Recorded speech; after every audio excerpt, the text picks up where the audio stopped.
வாங்கிய கடனை கிட்னியை விற்பனை செய்து அடைக்குமாறு நிர்பந்தித்ததால் மன உளைச்சலில் புகைப்பட தொழில்நுட்ப கலைஞர் உயிரை மாய்த்து கொண்ட சம்பவம் பெரும் பரபரப்பை ஏற்படுத்தியுள்ளது.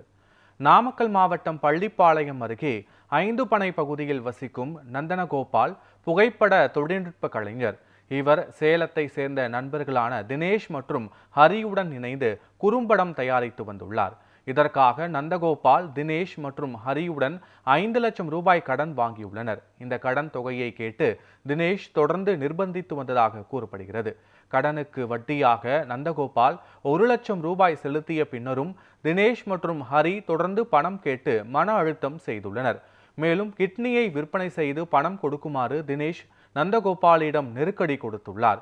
இதனால் கடும் மன உளைச்சலுக்கு ஆளான நந்தகோபால் உயிரை மாய்த்து கொள்ள முயன்ற நிலையில் உயிரிழந்ததால் வீட்டில் தூக்கிட்டு உயிரை மாய்த்து கொண்டிருக்கிறார்.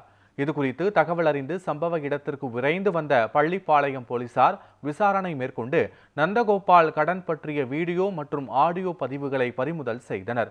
மேலும் நந்தகோபாலின் உடலை பிரேத பரிசோதனைக்காக மருத்துவமனைக்கு அனுப்பி வைத்தனர். இதையடுத்து அவரது உறவினர்கள் உடனடியாக சம்பவத்திற்கு காரணமானவர்கள் கைது செய்ய கோரி காவல் நிலையத்தை முற்றுகையிட்டதால் பரபரப்பான சூழல் உருவானது.